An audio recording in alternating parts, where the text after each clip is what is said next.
We do not take average price per foot and use that as an adjustment. We don't see that in appraisals anywhere. Hey, it's Kevin Amalsh, Pine Financial Group, where we work together so you succeed. Hey, you found us here on Facebook, you found us here on YouTube. Please hit like, hit subscribe. We're trying to build a channel here to help more real estate investors just like you. I'm continuing with my little series here on how to come up with or nail your after repaired value. How do real estate investors get to that after repaired value? And how do you avoid the mistakes that so many newer real estate investors make?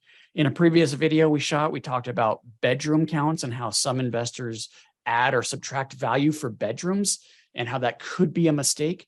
Today, I want to talk about the size adjustments. This is going to be your number one largest adjustment that you're going to see from your subject property and a comparable. So you got to make sure that we're comparing a similar size. And if you're pulling comps that are a little bit bigger or a little bit smaller, we're going to have to adjust for that difference. So I'm going to share my screen here and we can go through a couple quick examples. Hopefully you guys have this. This is from a PowerPoint presentation. We do a class that we put together on how to nail your ARVs. So I'm just going to orientate you to this here. And this is a comp grid. Now you could see that this is a PowerPoint, but this is just a comp grid that you would find in an appraisal report. And this first column here, this is going to be all the features of your subject and your comparables. The subject, you can see up here where it says subject, that's going to be all the statistics or the specs on the subject property. Then you have here comp 1, comp 2, and comp 3. And then you can see whatever adjustments need to be made so that we can compare our apple to an apple. If there's differences between your comp, we have to adjust it so it could be exactly similar or as close to similar as we can get to the subject property. So the size, square footage, or size adjustments, what I see a mistake a lot of investors make is they'll take like an average, for example, of the price per square foot in an area and use that for a size adjustment. So let's just keep the math real simple and say it's a $100 per foot average price in the area. And you have a 1,000 square foot house comparing to an 1,100 square foot house. Well, in that case, you'd have a 100 square foot difference times $100. And that would be your adjustment. But here's where that's wrong. We do not take average price per foot and use that as an adjustment. We don't see that in appraisals anywhere. So if you're the biggest house in the area and you're using that as an adjustment, you're going to see your values off significantly. So let's just show you how this actually works in an appraisal. So in this one, you can see our subject property is 1,297 square feet. So almost 1,300 feet above grade. We're only focusing on the above grade right now. And we're comparing it to a 1,700 foot house. So you can see that the square footage adjustment's $114 a foot. But in this appraisal, the price per square foot, in fact, I think it's up here, $379, $615, $578 a foot.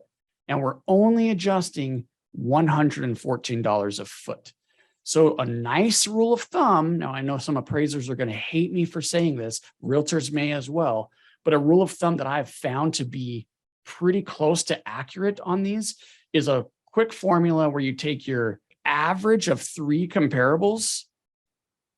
So in this example, we have $150, $145, and $160. This is the price per foot above grade. I have $465 per foot divided by 3. So I have an average in this area of $154 per foot. But what I do from there is I divide that number by 5 or 6. In this example, I'm dividing by 5 and I'm getting a $30 per foot adjustment. So it's about 1/5 to 1/6 of the average price per foot in the area is what I'm going to use for my adjustment for size on my comparable compared to my subject. I know that's tough for a lot of people to grasp and understand. So this is just a rule of thumb. It doesn't work perfectly well all the time. So what if you're getting your adjustment per foot wrong? What's the trick here to help prevent that? Well, I say use this, 1, and 2, we have to bracket.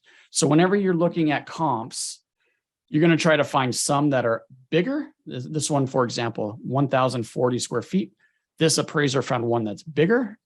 and he found one that's smaller, actually two that's smaller. So he's got bigger size, smaller size. So that's what when we say bracket, that's what we're talking about. We want to get some that are going to adjust bigger, some that are going to adjust smaller. So this is pretty close. Almost all of them are bigger on that example. But I can tell you that the appraisal guidelines really do push for bracketing, especially on size. So the advice here, I guess, long-winded advice, find some comps that are bigger, find some comps that are smaller, come up with an average foot, divide by 5, and that should get you really close to an actual value.